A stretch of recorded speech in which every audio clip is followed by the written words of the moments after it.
Hello everyone, আসসালামু আলাইকুম। আপনারা সবাই কেমন আছেন? Welcome back to my channel Soudas cooking. আজ আমি আপনাদের বানিয়ে দেখাবো ফ্রুট কাস্টার্ড। ফ্রুট কাস্টার্ড বানানোর জন্য এখানে আমি 1.5 লিটার দুধ নিয়েছি।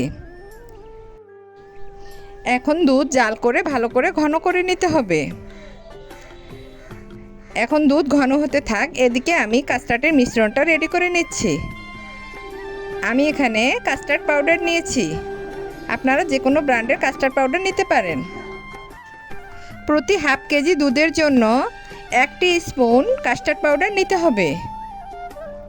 আমি এখানে 1.5 লিটার দুধ নিয়েছি, তাই আমি এখানে 3 টিস্পুন কাস্টার্ড পাউডার নিলাম। আর 1 কাপ দুধ দিয়ে কাস্টার্ড পাউডারগুলো ভালো করে গুলিয়ে নিচ্ছি, যাতে কোনো লাম্পস বা দলা পেকে না থাকে। এদিকে যখন দুধ ঘন হয়ে আসবে তখন আমি এখানে হাফ কাপ চিনি দিয়ে দিলাম আর একটু লবণ দিয়ে দিলাম। আপনারা যদি মিষ্টি খাবারে লবণ পছন্দ না করেন তাহলে স্কিপ করবেন। এখন আমি দুধের মধ্যে কাস্টার্ডের মিশ্রণটি ঢেলে দিব। কাস্টার্ডের মিশ্রণটি আস্তে আস্তে ঢালতে হবে আর অনবরত নাড়তে হবে, যাতে দলা পেকে না যায়। 2-1 বার বলক আসলেই মিশ্রণটি অনেকটা ঘন হয়ে আসবে। খুব ঘন করতে যাবেন না, একটু পাতলা রেখেই নামিয়ে রাখতে হবে, কারণ মিশ্রণটি ঠান্ডা হলে আরও একটু ঘন হয়ে আসবে। এখন যখন মিশ্রণটি ঠান্ডা হবে তখন আমি পাত্রটি ঢাকনা দিয়ে ফ্রিজে রেখে দিব। এদিকে আমি আমার পছন্দ মতো কিছু ফল কেটে নিচ্ছি। আপনারা অবশ্যই কাস্টার্ডে ড্রাই ফ্রুট দেওয়ার চেষ্টা করবেন, কারণ কমলা, তরমুজ, মাল্টা এসব পানি জাতীয় ফল দিলে কাস্টার্ডের মিশ্রণটি পাতলা হয়ে যায় আর খেতে ভালো লাগে না। আমি এদিকে সবগুলো ফল সুন্দর করে কেটে নিচ্ছি।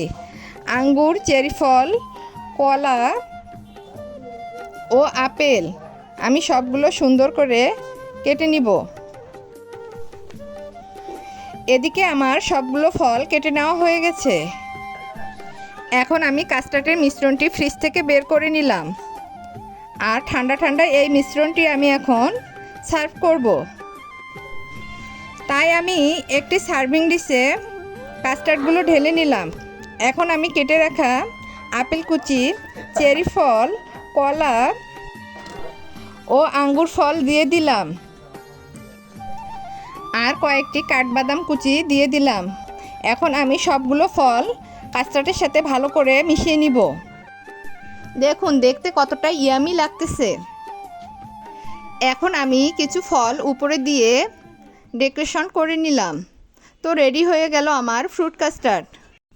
তো ভিউয়ার্স, আমার ভিডিওটি যদি আপনাদের ভালো লাগে অবশ্যই লাইক, কমেন্ট, শেয়ার করবেন।